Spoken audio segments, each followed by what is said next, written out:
l'histoire du christianisme, un cortège infini d'humanité.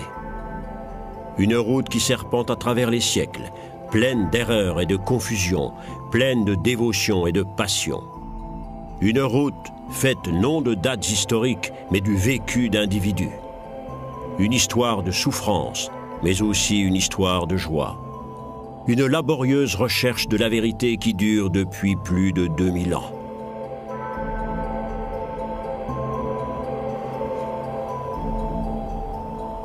Au cours des 15e et 16e siècles, l'Église devait faire face à sa plus pénible épreuve. La papauté avait déformé le message de Jésus et faisait l'accusation de critiques qui exigeaient le retour à la vraie foi.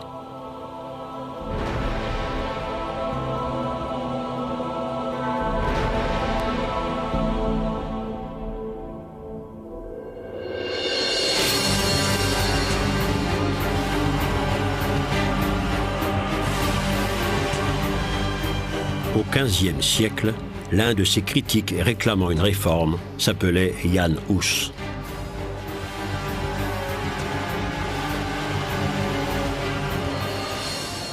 Il allait payer ses idées de sa vie.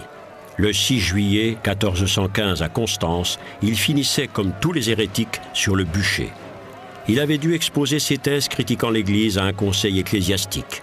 L'empereur germanique l'avait assuré de sa protection, mais peu après son arrivée, il était emprisonné. Le réformateur tchèque avait la plus horrible des morts.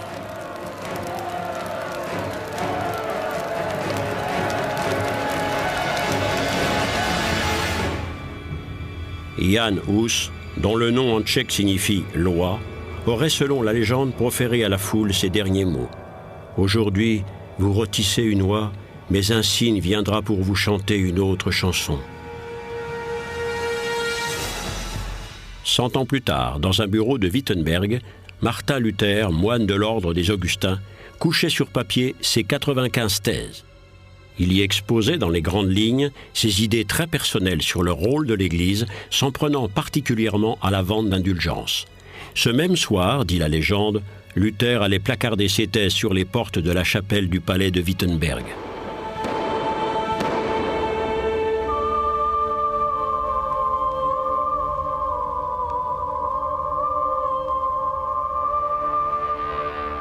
À la fin du XVe siècle, le monde était en plein bouleversement. Depuis l'Europe chrétienne, des marins s'embarquaient à l'aventure à la recherche de nouveaux continents au-delà de l'horizon.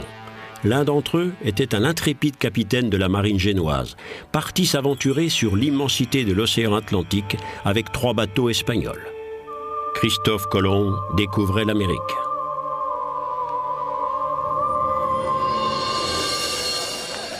En dépit de toutes ces sensationnelles découvertes, la vie quotidienne s'articulait toujours sur de vieux concepts et les coutumes. L'ordre médiéval était sous la coupe du pape et de l'empereur. Les thèses de Luther frappaient l'opinion comme une bombe incendiaire. Les masses réalisaient la vérité sur la pratique courante des indulgences, le commerce des péchés, et elles se mettaient à attaquer l'autorité du pape.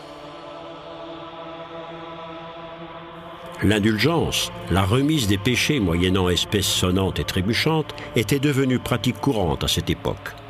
La crainte de l'enfer ou du purgatoire portait les individus aux extrêmes.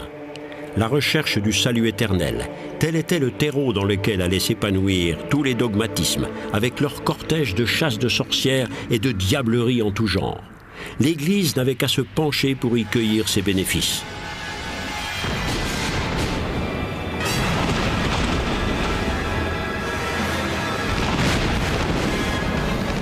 La vie du jeune étudiant juriste Martin Luther allait basculer l'après-midi du 2 juillet 1505. Parti d'Eisleben, son lieu de naissance, pour se rendre à pied à Erfurt, il était pris sous un orage et presque terrassé par la foudre. Saisi de panique, il priait Sainte Anne. « Si vous m'aidez, je deviens moine. »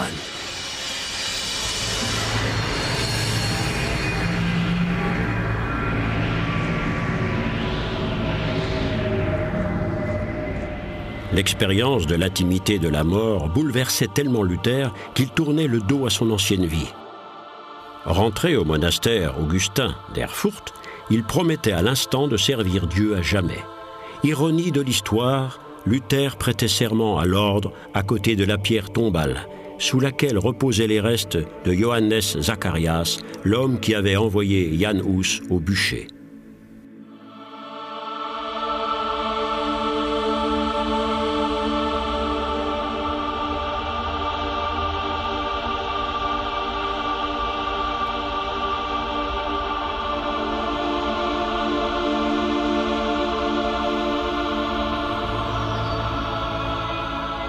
Luther devenait un moine d'un immense dévouement, suivant la règle de l'ordre à la lettre.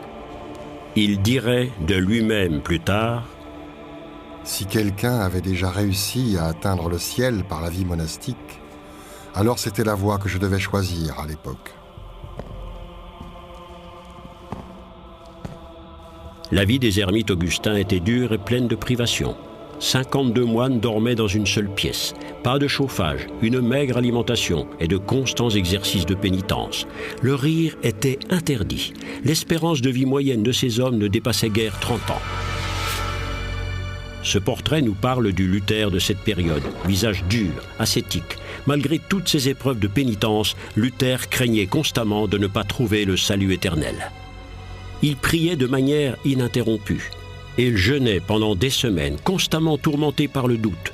Luther allait traverser une crise si profonde qu'elle le conduirait à confession plusieurs fois par jour. J'étais la créature la plus misérable sur la terre. Jour et nuit, j'étais torturé par de vains sanglots et le doute. En novembre 1510, Luther était envoyé à Rome régler quelques affaires pour l'ordre, ses supérieurs espérant ainsi changer les idées du moine torturé. Il lui faudrait 5 mois pour faire, dans des conditions difficiles, l'aller-retour à pied de Erfurt à Rome. Un guide du pèlerin comme celui-ci indiquait aussi les lieux importants de la capitale chrétienne. Cette église était au programme imposé de tout bon pèlerin venant à Rome.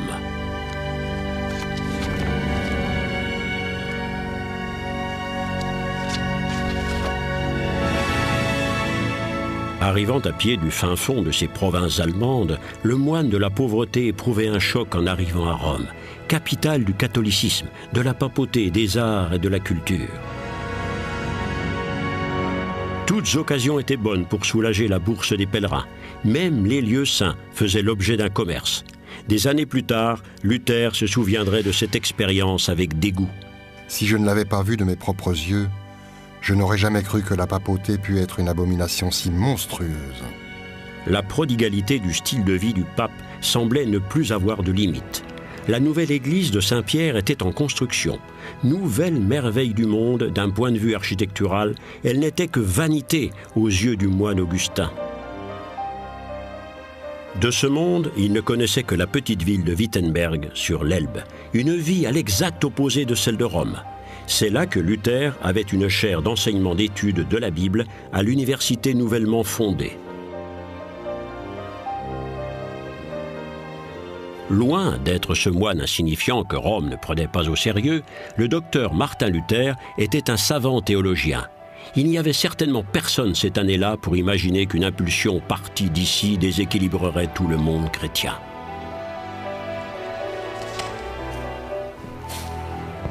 La découverte de Luther était une prise de conscience révolutionnaire. Le salut ne peut venir que de la seule foi en Dieu, et non de ce qu'un homme peut accomplir. Avec la mort sacrificielle du Christ sur la croix, Dieu tendait à l'homme la main de la réconciliation. Dieu n'était plus répressif ou vengeur, mais charitable et gracieux. Une image divine, telle que la voyait Luther dans les épîtres de l'apôtre Paul, celui qui aurait désavoué la pratique des indulgences. Pour Luther, les gens qui croyaient en Jésus-Christ étaient bénis de Dieu, non pas en achetant leur place dans le ciel avec des certificats, mais par la seule croyance dans ce crucifié. En chair, Luther proclamait « Sola fide ». Par la foi seule, l'homme est l'élu de Dieu.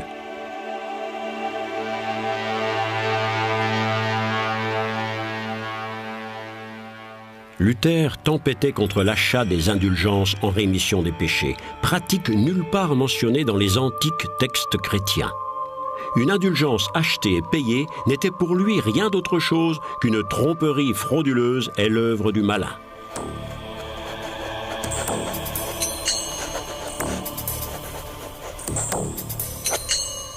Mais il y avait pire. Il avait compris à qui profitait tout cet argent, à quoi servaient les indulgences. Cette connaissance prouve qu'il était aussi un éveilleur de conscience. Je n'ai d'abord eu aucune idée à qui profitaient ces indulgences. Puis j'ai appris la vérité. Derrière tout cela, il n'y a rien moins que l'évêque Albrecht, parce qu'il s'est arrangé pour être élu archevêque de Mayence, ce qui lui coûte 30 000 florins rhénans, car c'est à ce haut prix que le Saint-Père veut bien donner le chapeau. Dans le besoin, Albrecht a inventé les indulgences pour payer ses dettes avec la bourse des pauvres gens. Et pour couronner le tout, le pape s'est prêté au jeu, pour que la moitié de l'argent puisse prendre le chemin de la construction de l'église de Saint-Pierre à Rome. C'était donc principalement les gens simples, les artisans et les paysans qui finançaient toute la splendeur de l'église. Il y avait des indulgences pour toutes choses, même pour la rémission des péchés commis par des gens morts depuis longtemps. Grâce au tintement joyeux des pièces de monnaie que vous jetez dans le tronc, leur âme va s'envoler directement du purgatoire au paradis. C'était ce qu'entendaient les gens dans le message du prêtre dominicain Tetzel, l'un des plus efficaces collecteurs de l'argent du commerce des indulgences. Les flots de tintants de pièces de monnaie s'écoulaient principalement dans le projet pharaonique devant lequel le jeune Luther avait secoué sa tête, la construction de la nouvelle église Saint-Pierre à Rome. D'un certificat d'indulgence à l'autre, la papauté finançait la Renaissance. Mais ces papiers allaient devenir le principal facteur de menace contre elle en devenant les détonateurs de la Réforme.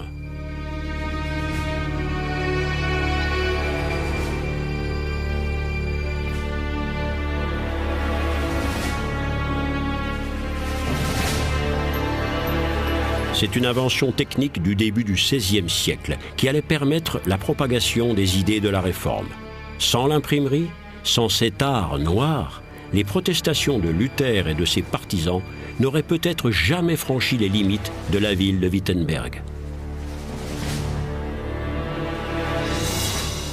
De simples lettres de métal, assemblées pour écrire des pensées, des idées révolutionnaires, des explosifs spirituels, permettaient l'impression immédiate de nombreux exemplaires distribués dans tout l'Occident chrétien. Les imprimés portaient le message de la Réforme au monde entier. Les gravures sur bois illustraient les textes, caricaturant les adversaires, la papauté et ses cardinaux.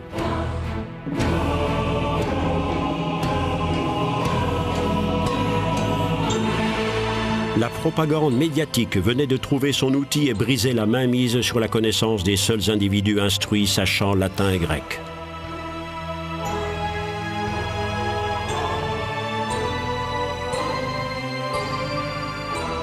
Aucune tâche n'était impossible aux sculpteurs des tampons de bois.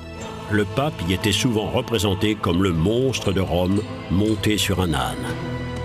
De leur côté, les adversaires de Luther ne se privaient pas de publier des brochures diffamatoires et des caricatures. La dispute théologique utilisait les moyens les plus modernes.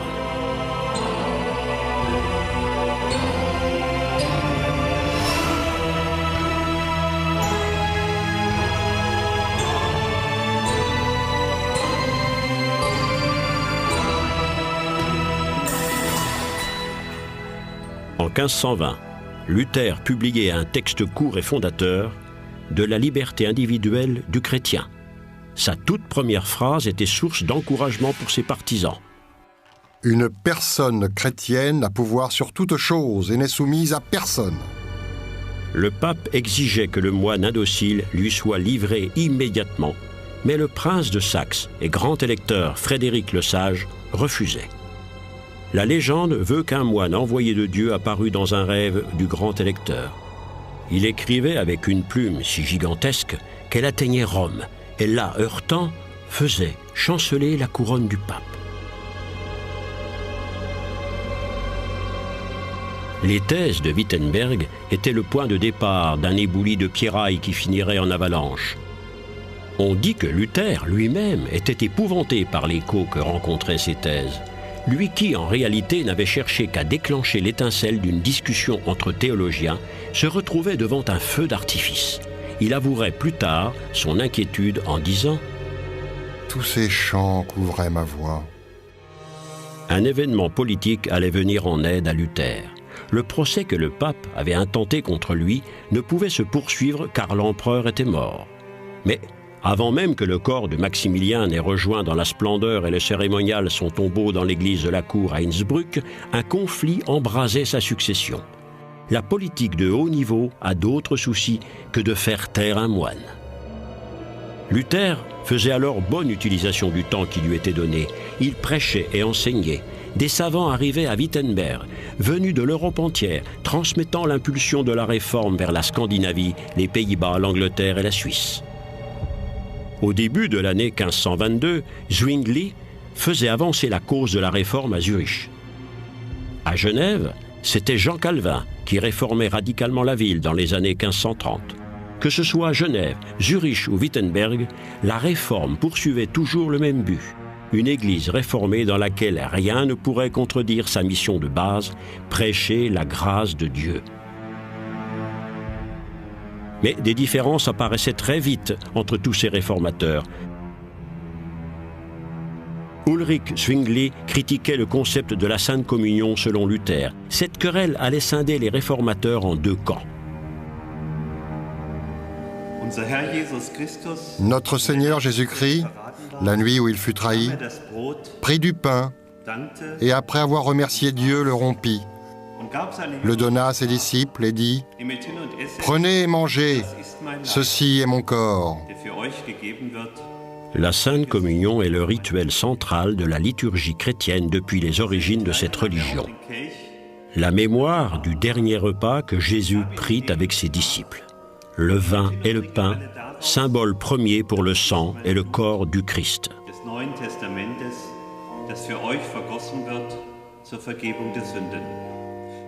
Mais comment peut-on imaginer que le vin et le pain se transforment en sang et en chair?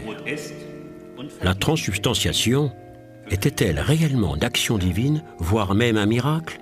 Ou le vin et le pain ne sont-ils que de simples signes à vocation symbolique pour raviver le souvenir? Voilà la controverse qui divisait les réformateurs entre eux. Nimm hin und iss, Christi Leib für dich gegeben.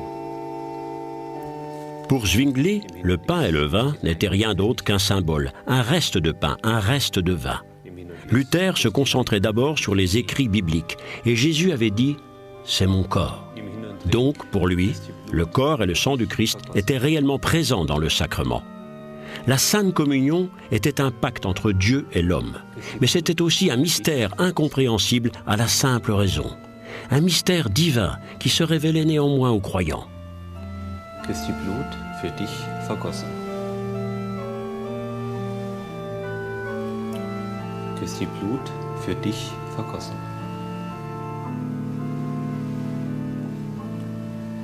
Christi Blut für dich vergossen.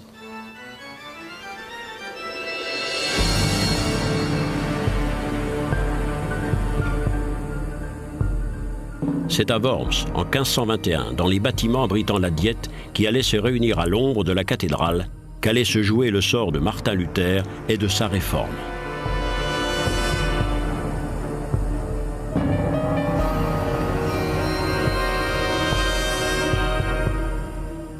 La Diète était une impressionnante réunion au sommet de tous ceux que l'Empire romain germanique comptait parmi les puissants. 31 princes, 50 évêques, 88 prélats, 145 comtes et les représentants des villes impériales étaient réunis ici. Cette immense assemblée, représentant un énorme pouvoir politique, était présidée par le nouvel empereur, Charles Quint. Ce souverain venu d'Espagne parlait alors à peine l'allemand.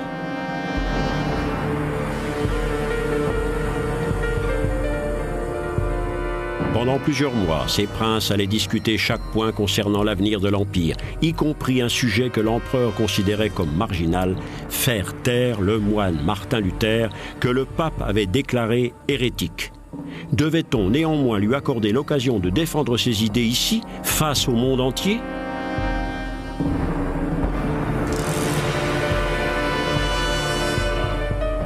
Il était décidé d'entendre Luther. Charles Quint donnait un sauf-conduit à Luther, lui garantissant sa sécurité. Mais que valait encore la parole d'un empereur ?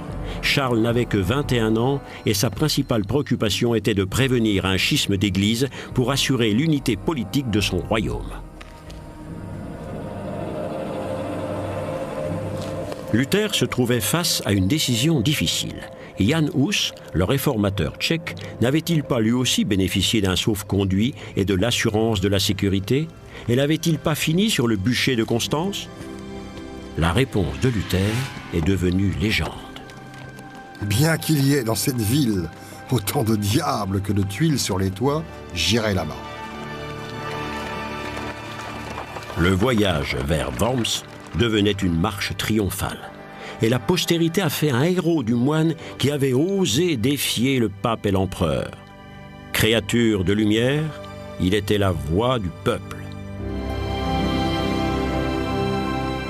Son intrépide voyage à Worms était porteur des espoirs d'une multitude de personnes, paysans, chevaliers et princes qui luttaient pour gagner leur autonomie politique et se libérer des chaînes de l'Église. À Worms, les adversaires de Luther espéraient bien qu'il se rétracterait. L'unité de l'Église et de l'Empire était en jeu. Une réponse laconique allait mettre le feu aux poudres. Je ne peux et n'abjure rien. Je suis ici, mais ne peux rien faire d'autre. Le mouvement chrétien se relançait dans l'histoire. Il était dans l'intention de Luther de redécouvrir le message original du Christ.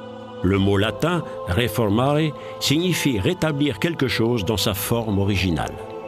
Il décrivait la revendication des réformateurs d'être plus près de la vérité chrétienne que ne l'étaient les évêques catholiques engoncés dans leurs dogmes et leurs parures.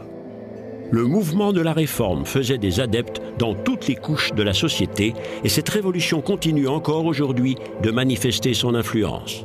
Mais la Réforme, c'était aussi la scission de l'Église. Dans les siècles suivants, ce conflit allait coûter des millions de vies humaines.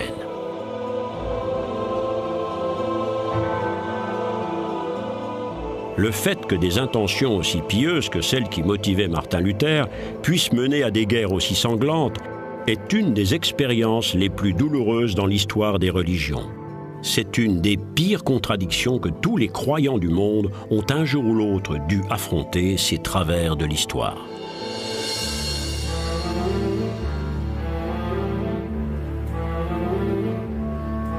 Worms est comme le symbole de cette contradiction. Ce qui se passait ici en avril 1521 réveillait de nombreux espoirs, en même temps qu'une féroce résistance. L'audition de Luther devant l'Assemblée de la Diète allait rester pour la postérité comme un acte héroïque, et ses ennemis catholiques de mornes adversaires. Mais qu'en est-il vraiment ?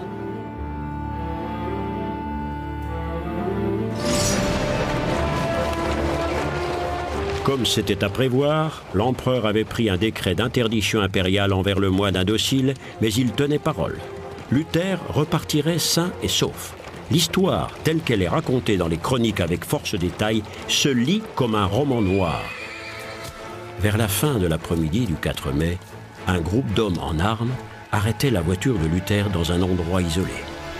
S'agissait-il d'assassins envoyés par un clan hostile désirant supprimer Luther, de spadassins du pape, de soldats de l'empereur? Ces craintes se révélaient infondées puisqu'il s'agissait d'une mission de protection intelligemment camouflée en enlèvement. Sur ordre de l'électeur de Saxe, Luther venait d'être mis à l'abri pour sa propre sécurité. Le peuple s'inquiétait. Ulrich von Hutten, le représentant de la noblesse libre, offrait publiquement son soutien à Luther, fût-il encore vivant. Mais personne ne savait rien de la situation de Luther, pas même dans les cercles de la noblesse impériale. Les rumeurs enflaient. Le secret de l'affaire de Luther était parfaitement gardé.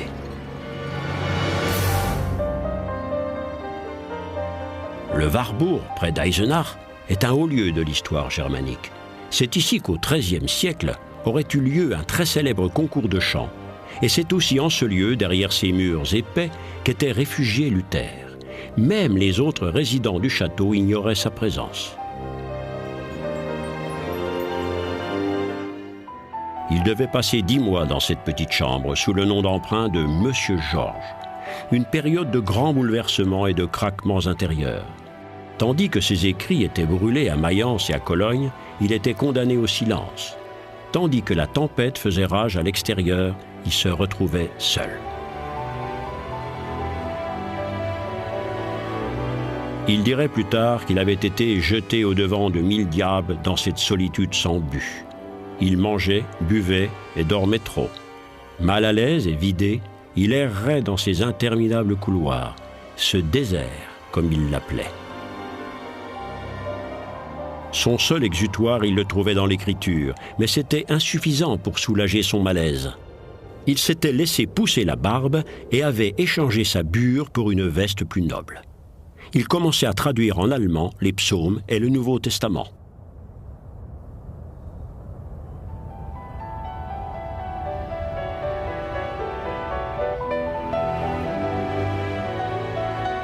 Travailler, dormir, manger, monter et descendre les escaliers, boire du vin, tout l'affligeait, bien plus que ce qui arrivait à Wittenberg et de comment tout cela allait bien pouvoir finir. La légende dit que le diable était soudainement apparu à Luther sur le mur de sa chambre. Il n'avait que l'encre pour combattre le diable, et aussi le pape, cet antéchrist. Et de cette encre, il faisait des lettres, des billets, des maximes, des livres, qui étaient autant d'armes dans sa lutte pour la vérité chrétienne. Écrit dans un allemand simple et compréhensible par tous, le Nouveau Testament que Luther traduisait rendait le message original du christianisme plus accessible.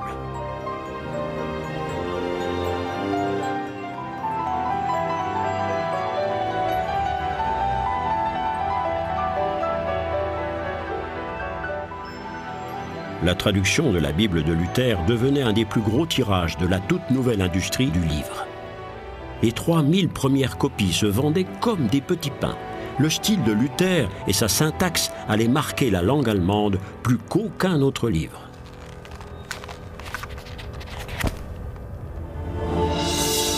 Dans les pays les plus lointains, la Bible de Luther influençait le développement de la chrétienté car cette traduction avait ouvert la voie à la traduction de la Bible dans de nombreuses autres langues. D'innombrables versions linguistiques du livre des livres ont été imprimées depuis lors. Le message du Christ s'exprime dans toutes les langues existant en ce monde.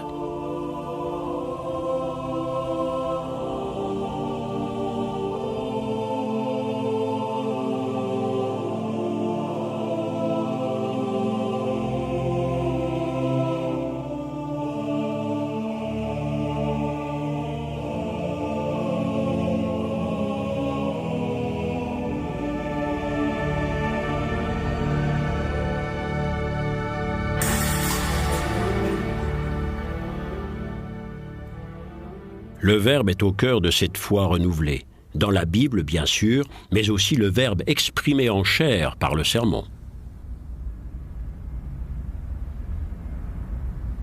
Un objet faisait son apparition dans les lieux de prière, le banc d'église, dont le but est d'apporter calme et sérénité. Les participants doivent pouvoir se concentrer sur les mots, sur les sermons. L'église n'était plus un lieu strictement spirituel, elle devenait amphithéâtre. Le rituel s'effaçait, le verbe commençait à retrouver sa signification.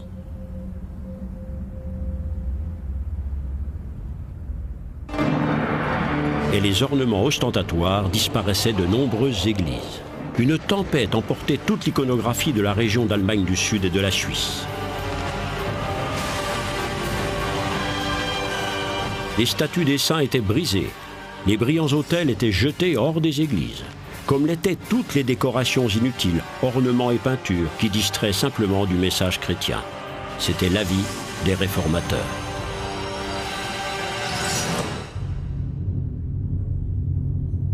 La Réforme amenait dans son sillage les prémices d'une explosion révolutionnaire, particulièrement dans les lieux où régnait déjà une certaine agitation sociale. Et les paysans se soulevaient, faisant déferler une vague de violence à travers l'Allemagne. La tension entre les paysans pauvres et les riches propriétaires terriens devenait sanglante. Luther, s'étant affranchi du pape et de l'empereur, servait d'exemple aux paysans entrés en rébellion.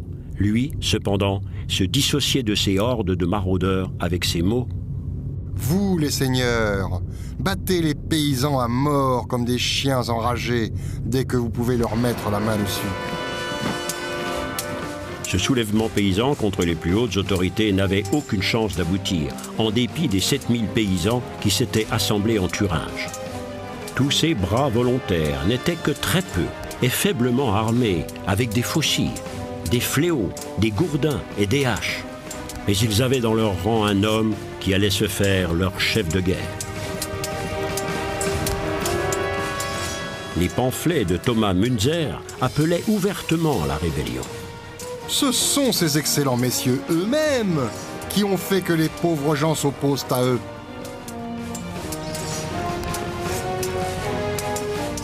Münzer croyait que la puissance divine viendrait soutenir cette juste cause.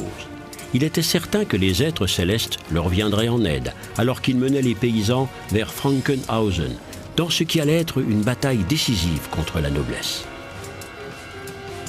1500 nobles chevaliers et 1000 fantassins, bien équipés de fusils et de canons, allaient balayer l'armée hétéroclite de Thomas Münzer, noyant son rêve dans une mer de sang.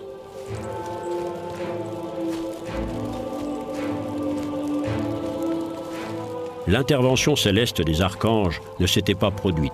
L'armée de paysans était anéantie quasiment jusqu'au dernier et Thomas Münzer était décapité.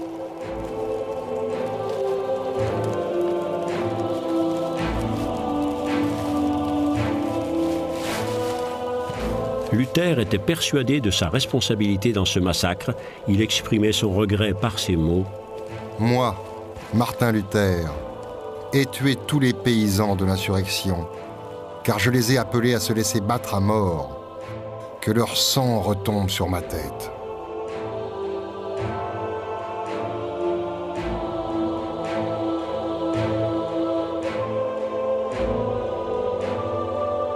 Luther aurait pu empêcher la réforme de descendre si bas avec les paysans. Mais à quel prix? Il allait devoir soustraire une des parties les plus explosives de la réforme.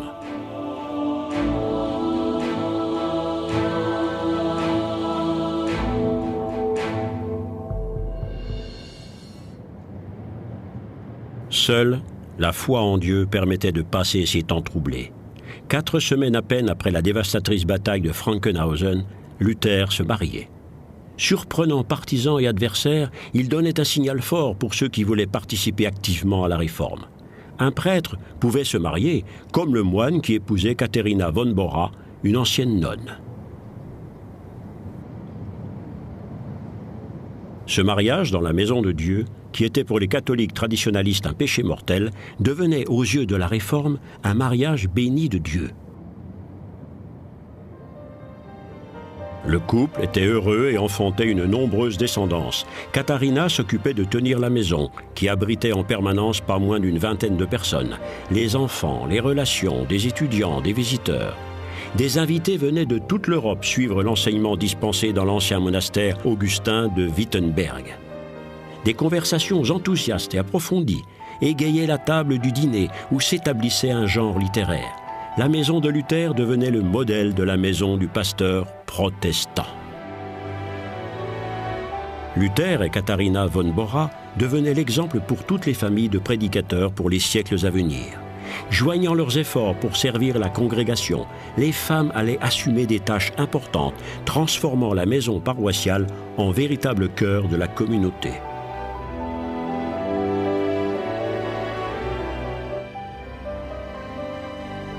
Luther, toujours critiqué, pouvait néanmoins continuer son travail en toute sécurité avec la bienveillance de son protecteur.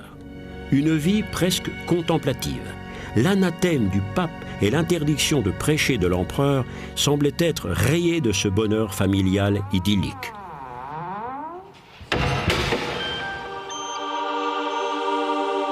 À l'extérieur, la réforme s'étendait et s'installait de plus en plus solidement. Les règles de la congrégation étaient couchées sur papier et le premier livre de cantiques évangéliques était imprimé. À peine 10 ans après la publication des 95 thèses, 1/5 des habitants de l'Empire avouaient être pratiquants de la foi réformée. Mais la grande confrontation entre protestants et catholiques restait à venir. Et pourtant, les réformateurs essayaient de désamorcer le conflit annoncé. L'ouvrage Confessio Augustana, la confession protestante, soumis à l'empereur en 1530, insistait sur les réformes, mais soulignait aussi la cause commune qui la rapprochait des catholiques. Mais l'abîme était trop profond. En réponse aux menaces de l'empereur, les congrégations protestantes formaient la Ligue de Schmalkalden. Le conflit prenait forme. Luther, lui non plus, ne croyait plus à la réconciliation.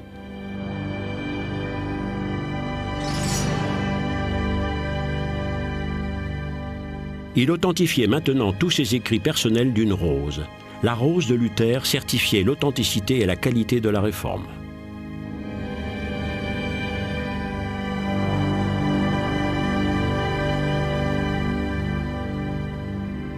Le nom de Luther allait dominer toute une époque.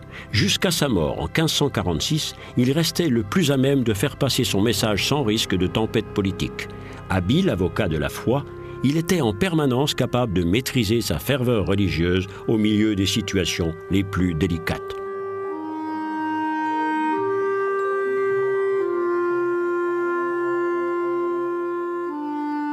Le docteur Martin Luther n'allait pas mourir par l'épée, ou comme Jan Hus sur le bûcher, mais plus paisiblement dans son lit à l'âge de 62 ans. Sa dépouille, richement habillée, allait reposer dans la chapelle royale du palais de Wittenberg. Même l'empereur Charles rendait hommage par-delà sa mort aux moines insoumis. Alors qu'il se rendait sur le tombeau de Luther un an après sa mort, on lui conseillait de faire incinérer le cadavre. Cette punition posthume de l'hérétique visait surtout à empêcher l'église du palais de Wittenberg de devenir un lieu saint de la Réforme. Charles V refusait par ces mots « Je fais la guerre à la vie, pas aux morts ». Luther n'allait pas vivre assez longtemps pour voir les guerres de religion. Pourtant, cette même année, des milliers de personnes allaient mourir à cause de leur foi.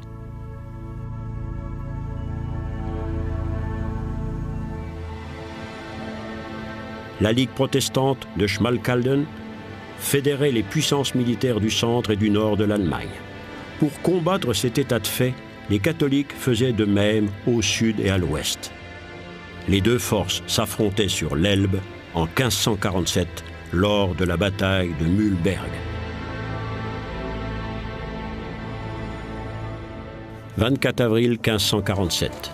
La nouvelle que des troupes catholiques étaient arrivées sous la direction de l'empereur avait surpris les défenseurs protestants. Ils s'étaient repliés sur la rive orientale de l'Elbe, croyant se mettre en sécurité. C'était une erreur. L'empereur arrivait d'Espagne à la tête de 5000 cavaliers et de 20 000 hommes à pied. L'armée impériale était puissante et endurcie par les combats, une nécessité en ces temps secouée par la crise. L'Elbe empêchait une attaque immédiate, mais les éclaireurs impériaux trouvaient un gué praticable. Un ajout de bateaux permettait d'accélérer le passage des troupes catholiques. Les troupes protestantes sous le commandement de l'électeur de Saxe Frédéric se trouvaient rapidement sur la défensive.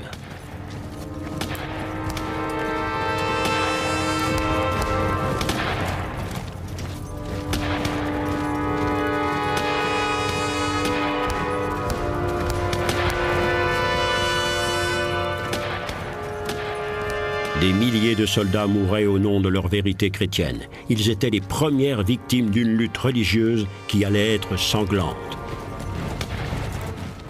Les lecteurs protestants n'arrivaient à mobiliser qu'une partie de ces 30 000 hommes pour la bataille. Leur situation était désespérée. Les troupes clairsemées de l'électeur cherchaient refuge dans la ville voisine. En vain. Les cavaliers impériaux pourchassaient le reste des forces protestantes et les poussaient vers la rivière.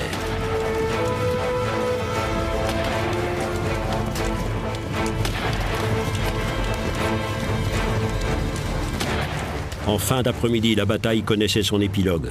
L'électeur Frédéric était fait prisonnier.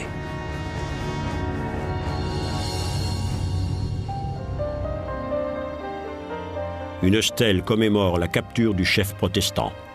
Était-ce la fin de la Réforme ?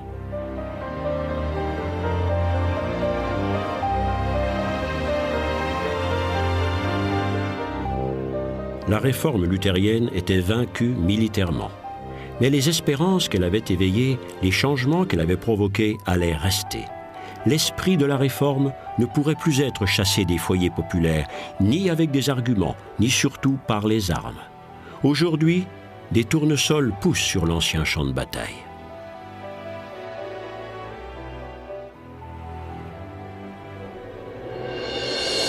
Au commencement, il y avait un Christ, un message.